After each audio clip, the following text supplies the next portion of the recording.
Boa noite, meus caros amigos. É um grande prazer poder estar aqui novamente. Hoje nós vamos conversar sobre o autoconhecimento que demonstra para a gente que é o segredo da reforma íntima.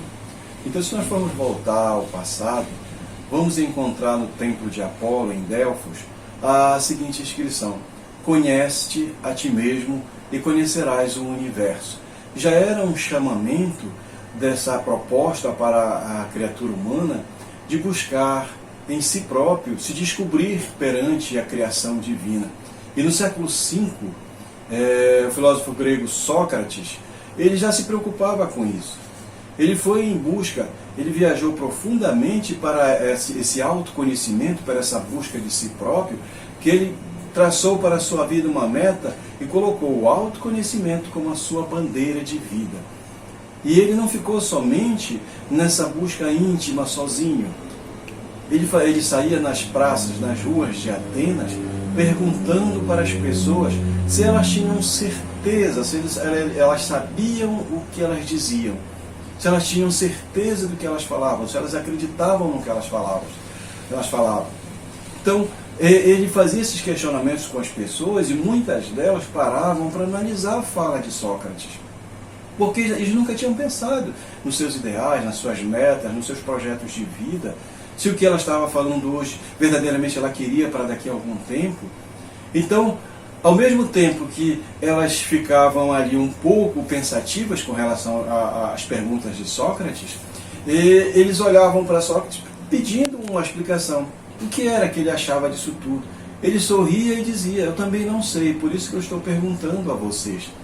Então essa fala humilde de Sócrates, admitindo a ignorância diante de uma situação, ele ficou conhecido pelaquela frase célebre que dizia assim: tudo sei é que nada sei. Então Sócrates ele foi considerado no decorrer da história como o pai da filosofia. E Allan Kardec utiliza-se da sua teoria, da sua doutrina no iniciar do Evangelho segundo o Espiritismo. Ele coloca ali a doutrina de Sócrates e de Platão, como denominando a ambos os precursores da doutrina espírita. Então nós temos como base para a vida de todos nós essa orientação de Sócrates. Ele marcou profundamente toda a humanidade. E a doutrina espírita não faz diferente. E a gente vai ver muitas das situações de Sócrates na obra que chegou para todos nós, que foi o Livro dos Espíritos. Ali está a filosofia espírita. Kardec também, querendo buscar o que era anseio do ser humano, da criatura humana, ele editou o livro, em 1857, o Livro dos Espíritos, que seria a resposta para todas as nossas angústias e dúvidas. E a gente vai tirar como proposta para o nosso estudo, para o nosso momento de conversa, a questão 919 do Livro dos Espíritos, em que Allan Kardec pergunta aos benfeitores da espiritualidade: qual o meio prático mais eficaz que o ser humano tem para se melhorar nesta vida e resistir à atração do mal? Vejam só a profundidade da pergunta de Allan Kardec. Ele pergunta aos benfeitores da espiritualidade um meio prático. Isso quer dizer que um meio fácil, um meio que todas as pessoas tivessem acesso, mas que ele fosse eficaz, que surtisse um efeito na vida das pessoas, para que nós pudéssemos nos melhorar. Então, a gente vai verificando assim que Kardec ele busca algo que venha satisfazer verdadeiramente os nossos anseios com criaturas humanas. E vejam a resposta de um benfeitor espiritual. Um sábio da antiguidade vô-lo disse: conhece-te a ti mesmo. Então, era a proposta que lá Sócrates já vinha fazendo. Já era uma busca de tempos remotos da humanidade. E a doutrina espírita hoje vem em socorro de todos nós. E vem nos explicar, para que nós nos situemos na condição de seres criados por Deus. Então, numa pergunta seguinte, Kardec indaga novamente a esses benfeitores: e como conhecer-se? E quem responde é Santo Agostinho. E ele diz assim: fazei como eu fazia enquanto vivi na terra. Fazia uma análise diária de meus atos. Então, Santo Agostinho, ele morava num mosteiro, E lá ele denominava de cela. Se todo tempo, toda noite, em minha cela, eu fazia uma reflexão do meu comportamento durante o dia. Ali eu analisava, será que eu negligenciei algum momento de ser útil? Será que eu fiz o bem para as pessoas como eu queria que fosse feito para mim? E aí ele ia fazendo a enumeração dos equívocos que ele cometia no dia, ele escrevia em um papel e focava todos os seus esforços para começar a combater aquelas imperfeições. Então, isso é autoconhecimento, é um olhar para dentro de nós. Nós não vamos nos melhorar, nós não vamos nos conhecer olhando para fora. Até então, Carl Gustav Jung, ele diz assim que a pessoa que olha para fora, ela sonha. A pessoa que olha para dentro, ela desperta. Então nós estamos num processo de despertamento para nos encontrarmos como criaturas criadas por Deus. E a gente vai ver mais um pouquinho aqui que uma outra orientação é observar o nosso comportamento diante das situações da vida. Esse é um ponto crucial para a gente analisar como nós estamos. Então a gente às vezes fala algo, vamos lembrar de Sócrates, quando ele perguntava para as pessoas se elas tinham certeza do que elas falavam. Então tem momentos que nós falamos algo que lá na frente a gente faz ao contrário. Por quê? Porque eu falei algo que eu não tinha certeza que eu poderia praticar, que eu poderia vivenciar. A gente pode ilustrar o comportamento de Pedro. Certa vez, Jesus conversava com Pedro, após um dia de pregação, ele olhou para Pedro e perguntou, Pedro, tu me amas? E Pedro responde, claro, mestre, que te amo. Ele deixou passar alguns minutinhos, depois retorna a perguntar, Pedro, tu me amas? E Pedro dizia, claro, mestre, que te amo. Pela terceira vez, Jesus pergunta a Pedro. Pedro já ficou um pouco angustiado, achando que Jesus estava duvidando do seu amor por ele. E ele responde, claro, mestre, que te amo. Em um outro momento ele diz assim, eu daria a minha vida por ti. E no momento que Pedro tem a oportunidade de confirmar o que ele havia falado para Jesus, ele nega a Cristo por 3 vezes. Quando é questionado pelos soldados romanos, ele é um seguidor do Cristo, e por 3 vezes ele disse que não era um seguidor de Jesus. Então isso vem demonstrar para a gente que nós ainda não sabemos quem nós somos. Por que nós dizemos isso? Porque nós não sabemos como nós vamos reagir diante de uma situação sem ainda não ter vivenciado. Disse, mas tu não és espírita? Se sou espírita, mas eu sei teorizar qual o meu comportamento diante de uma situação X. Pedro, ele se redimiu, ele percebeu o seu equívoco, ele percebeu que ele ainda falava coisas que ele não poderia cumprir, mas ele se redimiu diante de Jesus e passou a fazer a divulgação do cristianismo até o período do seu último dia de vida no planeta Terra. Nós podemos também tirar para uma reflexão nossa os nossos pensamentos, os nossos sentimentos e as nossas atitudes. O que pensamos durante 24 horas que nós temos de presente de Deus? Nós pensamos coisas boas? Nós pensamos coisas ruins? Se nossos pensamentos forem ruins, consequentemente, os nossos sentimentos também serão, e a nossa atitude também. Então a gente tem que começar a analisar, a olhar para dentro de nós, a fazer como Divaldo Pereira Franco nos orienta, a fazer uma viagem interior e começar a identificar. Eu, Roberto, eu sou orgulhoso, eu sou egoísta, eu sou uma pessoa agressiva. Fazer como Santo Agostinho nos orienta. Nós só vamos nos conhecer quando nós começarmos a admitir as nossas falhas, os nossos equívocos.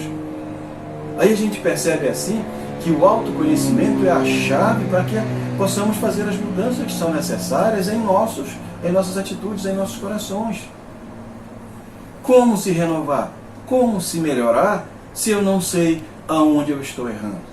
Então a doutrina espírita ela vem trazer luz para nossas vidas e nos orientar. Vejam que tanto prova que lá no Evangelho segundo o Espiritismo, no capítulo 17, Sede perfeitos, no item Bons Espíritas, há uma orientação, diz assim, como a gente pode reconhecer, como a gente pode detectar o reconhecimento de um verdadeiro espírita. E lá diz assim, por aquele que luta pela sua transformação moral e para domar suas más tendências. Então o espírita está num estado constante de luta, mas uma luta sadia, uma luta tranquila, porque ele está lutando para domar suas más tendências. Ele está diariamente batalhando pela sua transformação moral. Porque a cada dia que a gente vai identificando as nossas imperfeições, a gente vai começando a focar esforços para direcionar a ela todo o nosso potencial de força para irmos nos libertando. É uma libertação. Jesus não disse lá atrás: conhecereis a verdade e a verdade vos libertará. Então Jesus não disse isentará, ela disse te libertará, porque à medida que a gente vai adquirindo os conhecimentos, a gente vai tendo possibilidade de identificar aonde nós estamos errando. Aí nós temos possibilidade de traçar uma meta, de traçar uma estrada para todos nós. Se nós não temos uma meta, qualquer caminho serve. Mas nós só vamos nos conhecer quando nós começarmos a trabalhar inspirados nas orientações de Jesus para a nossa transformação, para o nosso melhoramento. Então nós vamos assim, no decorrer de nosso momento, a gente vai refletindo. Porque as pessoas elas podem buscar a transformação moral por duas situações. Pelo amadurecimento, que a gente pode dizer assim, aquela pessoa que vê dos ensinamentos de Jesus e vê na doutrina espírita uma luz que pode iluminar o seu caminho, é consciente, eu quero ir em busca, ou pela dor, pelo sofrimento, que é a porta que as pessoas mais procuram. É quando estão sofrendo já excessivamente, não sabem o que fazer, não querem sofrer, elas buscam a doutrina espírita para uma orientação. Então, Jesus mostra para todos nós que o maior medicamento para curar as nossas feridas, as nossas enfermidades da alma, se chama evangelioterapia. Então, com esse raciocínio do Evangelho de Jesus, a gente pode dizer assim que a doutrina espírita, ela nos possibilita um caminho, um caminhar para o autoconhecimento. Nós podemos dizer assim, um caminho para o autoencontro, que a gente vai ver que eles se manifestam para nossas vidas de três formas. O primeiro, a descoberta do eu. Aí eu vou refletir, eu vou analisar quem sou eu, de onde eu vim e para onde eu vou. A doutrina espírita vem mostrar quem sou eu. Eu sou um espírito criado por Deus, simples e ignorante. Vejam só, eu sou um ser espiritual. Eu fui criado por Deus, mas não vou morrer. O que nós precisamos focar para o entendimento do autoconhecimento é que somos espíritos imortais. E se somos espíritos, quando a gente fala de autoconhecimento, temos a possibilidade de buscar quem nós somos, não somente na existência atual. Não somente verificar as nossas manias, os nossos costumes de hoje, mas vai remontar encarnações pretéritas. Então já vivemos muitas outras vezes, já acumulamos virtudes ou equívocos. Então muitas coisas que se manifestam hoje na vida da gente já são repetição, já são hábitos adquiridos em muitas encarnações do passado, como falei. Então eu sei que eu sou um espírito, que eu sou imortal, fica mais fácil, porque eu já sei que há um entendimento de todas as coisas. É por isso que Sócrates ele dizia, conhece-te a ti mesmo primeiro para te poder entender o universo e as coisas.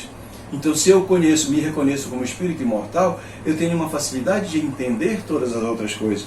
Aí eu vou também analisar de onde eu vim. Eu vim do mundo espiritual. E eu vou retornar para o plano espiritual, porque a nossa verdadeira morada é no plano espiritual. Nós estamos aqui na Terra para o nosso aprimoramento. É por isso que em outro momento também é mostrado para a gente a nossa origem. A nossa origem fomos criados por Deus, como disse agora, simples e ignorante. A nossa natureza espiritual, a nossa destinação, a perfeição espiritual. Então é um caminho a ser seguido para todos nós. Nós só vamos chegar à perfeição se nós nos reconhecermos como seres espirituais. Fazer esse processo de autoconhecimento e transformarmos-nos moralmente. Mudar de hábitos, sermos seres melhores. Porque se não nos melhorarmos, nós não vamos chegar à perfeição. E um segundo, a gente vai verificar que é o enriquecimento do eu. De que forma eu vou me enriquecer? Eu vou buscar, eu vou estudar, eu vou verificar nos ensinamentos de Jesus quais as suas propostas para o ser humano, quais as suas propostas para a humanidade. E nós vamos ver que Jesus trouxe os melhores ensinamentos. E vejam como é interessante. no nosso calendário, não temos uma precisão para afirmar isso, mas mais ou menos 2020 anos Jesus veio ao planeta Terra trazer luz para os nossos corações. Falava do amor, e pouco de nós ainda sabemos o que é o amor e, consequentemente, o amar. Pediu para que nós nos amássemos, ainda não conseguimos também nos amar. Então nós vamos nos enriquecer dos ensinamentos, do bem, da orientação de Jesus, para que nós possamos ser, não ter. Sair do apego materialista, sair daqui de uma situação em que parece que temos uma venda nos olhos e não percebemos a grandeza que nos rodeia, que promana do ser criador que chamamos Deus. Então, para eu ser, quando eu me envolvo nos ensinamentos de Jesus, eu vou ser pessoa mais caridosa, eu vou ser pessoa mais amável, mais afetiva. É uma busca diária. A gente vai começar a exercitar tudo isso porque nós ainda não estamos nessa condição. A gente está naquela parte ainda que dizemos assim que é a crença. O que é a crença? Foi a teoria que foi captada. Nós buscamos os ensinamentos, nós sabemos, mas nós ainda não vivenciamos, porque a certeza dessas teorias que vamos adquirir é que vai nos conduzir na vida. Então eu ser uma criatura melhor. E assim, tudo que vai promanar do processo da descoberta do eu, do enriquecimento do eu, a gente vai aplicar na vivência, que é a aplicação ética de todo esse processo em nossas vidas. Eu vou aplicar na minha vida diária. Eu vou começar a trabalhar em mim o que eu preciso para melhorar. Porque se a gente fala assim, o autoconhecimento, diz assim, é a capacidade que as pessoas têm de identificar aquilo que precisa ser mudado em sua vida. Então é essa viagem que eu falei ainda há pouco. E começar a trabalhar diariamente, constantemente, mesmo que sejam passos milimétricos, mas já que a gente contribua com a nossa mudança, para que a gente tenha um olhar não mais individualizado, não mais um olhar egóico e orgulhoso, mas um olhar de humanidade. Nós vamos passar a nos olhar como irmãos. Mas nessa situação toda, a gente vive em um meio que a gente vai começar a definir os nossos valores, do que eu quero, do que eu posso, do que eu devo. Então, se eu tenho como base para a minha vida a mensagem de Jesus, eu preciso ver o que é que eu posso, o que é que eu quero, o que é que eu devo neste meio. Paulo de Tarso já dizia, tudo posso, mas nada me convém. Então, vai ter coisa que eu quero, mas não posso. Vão ter coisas também que eu posso, mas não devo. E tem coisa que eu devo, mas eu não quero. Então, são situações de valores que a gente vai adequar de acordo com a realidade de cada momento da vida da gente. E desses momentos, a gente vai despertando para algo mais, que é o que vai nos mover, que é o que vai nos dar equilíbrio, é o que vai dar-nos serenidade da vida, que se chama auto-amor. Então, quando falamos do amor, geralmente a gente direciona para o outro, eu tenho que amar o outro, mais para o outro. Mas na realidade a gente vai perceber que o amor, ele principia em nós. A partir do momento que nós nos amarmos, a gente vai começar a entender melhor e a necessidade da convivência com todos os seres. Pelo alto amor, a gente percebe que Jesus, ele teve uma convivência com todas as pessoas com quem ele teve contato. E ali ele observa que as necessidades de cada um e todos os seus atos, eles eram revestidos do sentimento de amor. Então, quando nós ainda não temos essa capacidade ou a percepção do alto amor, de eu me amar, eu me torno uma pessoa dependente emocional do outro. E quando alguém me deixa, um exemplo prático, que há uma separação conjugal, aí a pessoa se entrega à tristeza, entra em depressão e diz assim, eu estou nesse estado por causa de fulano, é culpa de fulano. E aí a gente percebe que não é culpa do fulano. Não é o que a pessoa faz com a gente, é o que eu faço com o que a pessoa faz com a gente. Então a gente percebe assim que a gente está um dependente emocional do outro. Eu me amar, eu me respeitar. Porque se eu não me respeitar, as outras pessoas não me respeitam. Eu me amar, eu cuidar do meu corpo. Não aqueles processos que a gente vê exagerado de investimentos caríssimos na modelagem do corpo, quando nada se investe na educação moral e espiritual do ser. Eu me amar, eu gostar de mim mesmo. eu construí um olhar diferente para comigo mesmo. Aí eu vou perceber que eu faço parte da criação e que este corpo que Deus me dá, ele possibilita uma reflexão mais profunda de como eu viver aqui. E assim, meus amigos, no momento em que todos nós vivemos, hoje dessa ação pandêmica no mundo, em que há uma força muito maior e que nos possibilita hoje o isolamento social, que reflitamos sobre tudo e oremos sempre, não para Deus nos ouvir, mas que possamos ouvir Deus dizendo: tenham fé, tenham fé, tenham fé, que tudo passará. Muito boa noite, muito obrigado. Olá, tudo bem? Você gostou da nossa palestra? Algum ponto que lhe chamou a atenção? Comente aqui embaixo, queremos lhe ouvir.